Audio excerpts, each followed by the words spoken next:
Hello, legal eagles. Long time no see. Last week was full of astronauts and full of science. Elon Musk managed to put 2 people on the Earth's orbit. Successfully. Yay. It actually made me think whether drafting contracts correctly and unambiguously in legal English is rocket science. So this video is going to be about rocket science and, surprise, surprise, the need for ambiguity, unambiguity and clarity in English contracts. Now, I got inspired to make this video by Adrianna Żyrek. Adrianna Żyrek, the attorney at law trainee who represented the ministry on behalf of Barta&Kalinski Law Firm in their dispute with cunning foxes. Remember from the latest podcast? This Friday, Adrianna, it's actually last Friday for you now, right? So last Friday, Adrianna got a task, regular contractual due diligence. She was to analyze a contract drafted in English by a Polish lawyer and inform her client about risks involved. Pretty soon she realized that there were risks on 2 levels, so contractual risks and translational risks, as you may imagine. Have a look at just one opening of a sentence in a clause she sent to me on Friday. Subject to the binding mandatory provisions of the applicable law. Subject to the binding mandatory provisions of the applicable law. What did the lawyer, the Polish lawyer drafting this sentence have in mind? We did have our suspicions. Most probably, the lawyer used one of these 2 Polish expressions and attempted to translate them nicely into legal English. Well, because there were so many adjectives like binding, mandatory, applicable, we assumed that, well, most probably it was the longer one.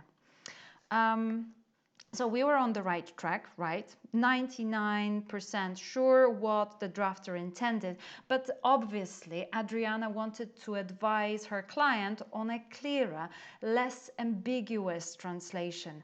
Remember, this contract may be in English, but still Polish law is the applicable, the governing law for the contract, and the court competent to hear any dispute that may arise is the district court for Kraków Śródmieścia, Poland.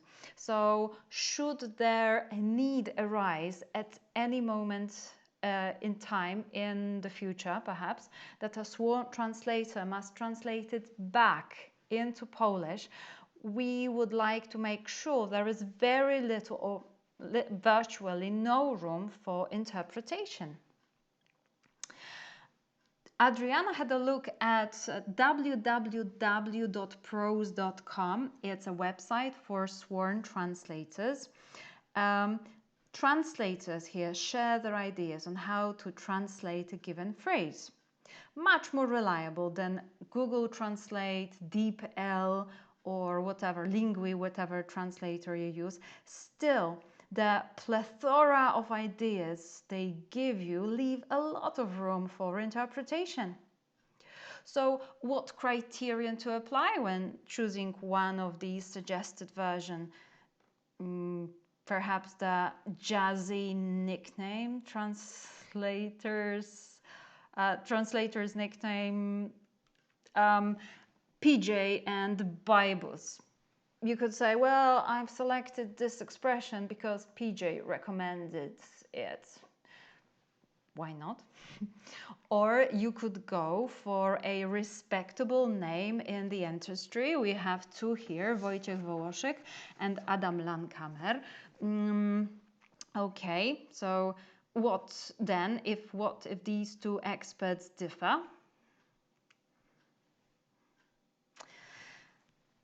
Adrianna knows legal translation is no rocket science.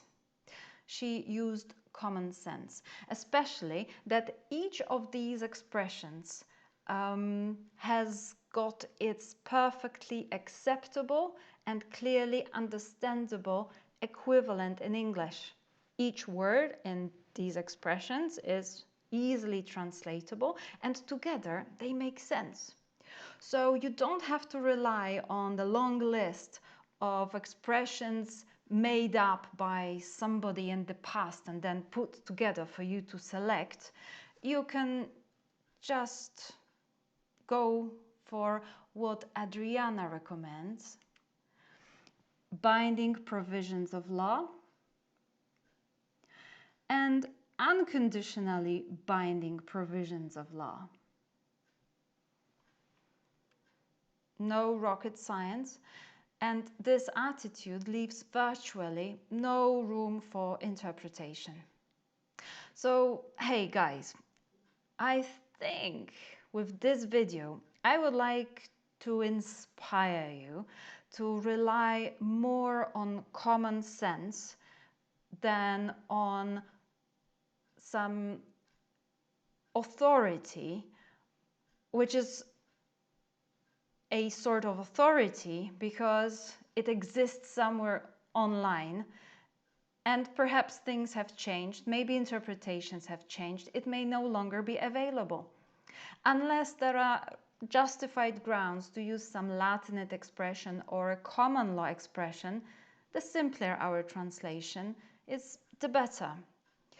I would like you to imagine that if today we started very practical, reasonable expressions to render our Polish contracts into English, maybe or soon enough our contracts would be clear, our clients would feel secure, and we would be able to communicate easily with each other all over the world.